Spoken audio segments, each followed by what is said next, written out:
श्री गणेशाय नमः। राधे राधे मेरे प्यारे भाइयों बहनों माताओं व बंधुओं। आज मैं आपको पद्म पुराण की कथा का दूसरा अध्याय श्रवण कराने जा रही हूँ। बंधुओं, ज्येष्ठ मास लग चुका है और ज्येष्ठ मास भी भगवान विष्णु को उसी प्रकार प्रिय है जैसे कि वैशाख मास और कार्तिक मास। जो मनुष्य भी ज्येष्ठ मास में पद्म पुराण की कथा को सुनेंगे, भगवान उनकी हर मनोकामना शीघ्र पूरी करेंगे। बंधुओं, आपको हर उस चीज की प्राप्ति हो जाएगी, अर्थात आपकी हर वह इच्छा पूरी हो जाएगी जो आप चाहते हैं। बंधुओं, यहाँ मैं आपको बताना चाहूंगी, जब भी आप पद्म पुराण की कथा को सुने, पूरी सुने और एकाग्रचित होकर ही कथा सुने, ताकि भगवान आपकी हर मनोकामना शीघ्र पूरी करें।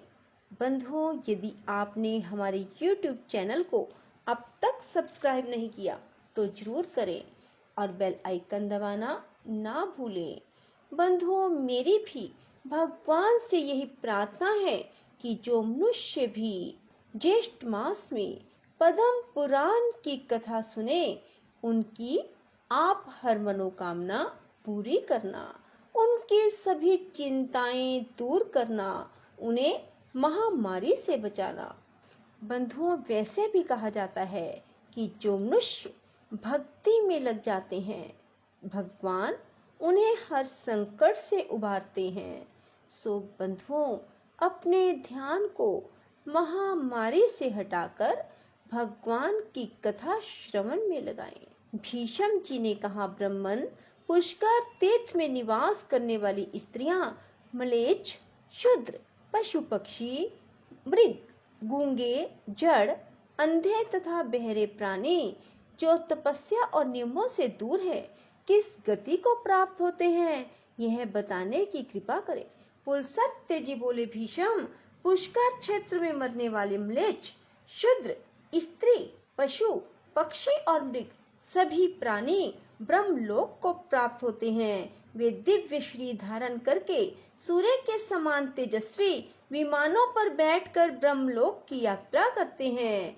त्रिया योनि में पड़े हुए पशु पक्षी, कीड़े मकोड़े, चींटियां, थलचर, जलचर, स्वेदज, अंडज यदि पुष्कर वन में प्राण त्याग कर दें तो सूर्य के समान कांतिमान विमानों पर बैठकर ब्रह्मलोक में जाते हैं। जैसे समुद्र के समान दूसरा कोई जलाशय नहीं, वैसे ही पुष्कर के समान दूसरा कोई तीर्थ नहीं। अब मैं तुम्हें अन्य देवताओं का परिचय देता हूँ जो इस पुष्कर क्षेत्र में सदा विद्यमान रहते हैं। भगवान श्री विष्णु के साथ इंद्र आदि संपूर्ण देवता, गणेश, कार्तिकेय, चंद्रमा, सूर्य और देवी, ये सब संपूर्ण जगत का हित करने के लिए ब्रह्मा जी के निवास स्थान पुष्कर क्षेत्र में सदा विद्यमान रहते हैं। इस तीर्थ में निवास करने वाले लोग सतयुग में 12 वर्षों तक, त्रेता में 1 वर्ष तक, द्वापर में 1 मास तक तीर्थ सेवन करने से जिस फल को पाते हैं, उसे कलयुग में 1 दिन रात के तीर्थ सेवन से ही प्राप्त कर लेते हैं। यह बात देव आदि देव ब्रह्मा जी ने पूर्व काल में मुझसे स्वयं कही थी। पुष्कर से बढ़कर इस पृथ्वी पर दूसरा कोई क्षेत्र नहीं है, इसलिए पूरा प्रयत्न करके मनुष्य को इस पुष्कर वन का सेवन करना चाहिए। ब्रह्मचारी, गृहस्थ, वानप्रस्थ और सन्यासी ये सब लोग अपने अपने शास्त्रोक्त धर्म का पालन करते हुए इस क्षेत्र में परम गति को प्राप्त करते हैं। धर्म और अर्थ के तत्व को जानने वाले पुरुष को चाहिए कि वह अपनी आयु के 1/4 भाग तक दूसरे की निंदा से बचाकर ब्रह्मचर्य का पालन करते हुए गुरु अथवा गुरु पुत्र के समीप निवास करे तथा गुरु की सेवा से जो समय बचे उसमें अध्ययन करे। श्रद्धा और आदर पूर्वक गुरु का आश्रय ले।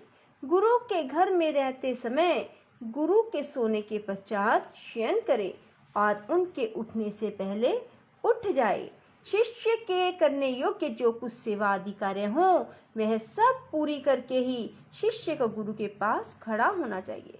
वह सदा गुरु का किंकर होकर सब प्रकार की सेवाएं करे, सब कार्य में कुशल हो, पवित्र, कार्य दक्ष और गुणवान बने, गुरु को प्रिय लगने वाला उत्तर दे, इंद्रियों को जीतकर शांत भाव से गुरु की ओर देखे, गुरु के भोजन करने से पहले भोजन और जलपान करने से पहले जलपान ना करे, गुरु खड़े हो तो स्वयं बैठे नहीं, उनके सोए बिना शयन भी ना करें, उत्तान हाथों के द्वारा गुरु के चरणों का स्पर्श करें, गुरु के दाहिने पैर को अपने दाहिने हाथ से, बाएं पैर को बाएं हाथ से धीरे धीरे दबाए और इस प्रकार प्रणाम करके गुरु से कहे, भगवान मुझे पढ़ाइए, प्रभु यह कार्य मैंने पूरा कर लिया और इस कार्य को मैं अभी करूंगा। इस प्रकार पहले कार्य करे, फिर किया हुआ सारा काम गुरु को बता दे। मैंने ब्रह्मचारी के नियमों का यहाँ विस्तार के साथ वर्णन किया है।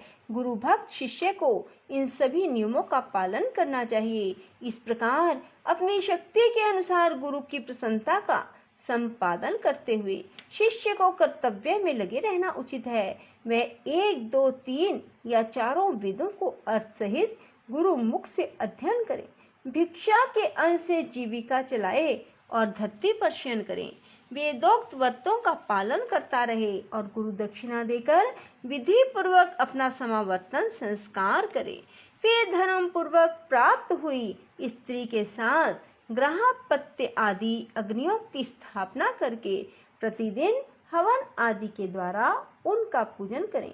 आयु का प्रथम भाग ब्रह्मचर्य आश्रम में बिताने के बाद दूसरा भाग गृहस्थ आश्रम में रहकर व्यतीत करे। गृहस्थ ब्राह्मण यज्ञ करना, यज्ञ कराना, वेद पढ़ना और वेद पढ़ाना, दान देना और दान लेना, इन 6 कर्मों का अनुष्ठान करें। उससे भिन्न वानप्रस्थी विप्र केवल यजन, अध्ययन और दान, इन 3 कर्मों का ही अनुष्ठान करें। चतुर्थ आश्रम में रहने वाला ब्रह्मनिष्ठ सन्यासी जप, यज्ञ और अध्ययन, इन 2 ही कर्मों से संबंध रखे। गृहस्थ के व्रत से बढ़कर दूसरा कोई महान तीर्थ नहीं बताया गया।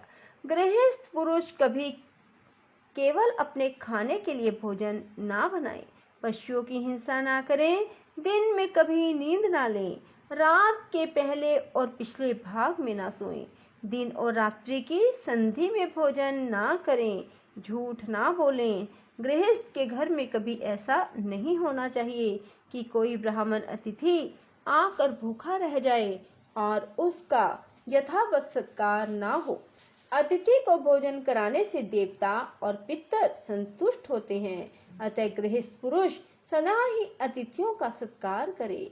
जो वेद विद्या और व्रत में जो नश्वर पदार्थों के प्रति आसक्त है, अपने कर्म से भ्रष्ट हो गया है, अग्निहोत्र छोड़ चुका है, गुरु की झूठी निंदा करता है, असत्य भाषण में आग्रह रखता है, वह देवताओं और पितरों को अर्पण करने योग्य अन्न के पाने का अधिकारी नहीं है। गृहस्थ की संपत्ति में सभी प्राणियों का भाग होता है। जो भोजन नहीं बनाते उन्हें भी गृहस्थ पुरुष अन्न दे। वह प्रतिदिन विघस और अमृत भोजन करे। यज्ञ से बचा हुआ अन्न भविष्य के समान एवं अमृत माना गया है। जो कुटुंब के सभी मनुष्यों के भोजन कर लेने के बाद उनसे बचा हुआ अन्न ग्रहण करता है, उसे विघसाशी अर्थात विघस अन्न भोजन करने वाला कहा गया है। बोलो विष्णु भगवान की जय। राधे राधे। जय श्री कृष्णा। बंधुओं, यदि आपको पद्म पुराण की ये कथा अच्छी लगे तो आप इसे अपने बंधुओं मित्रों के साथ भी शेयर जरूर करें, ताकि उन्हें भी कथा सुनने का पुण्य प्राप्त हो सके।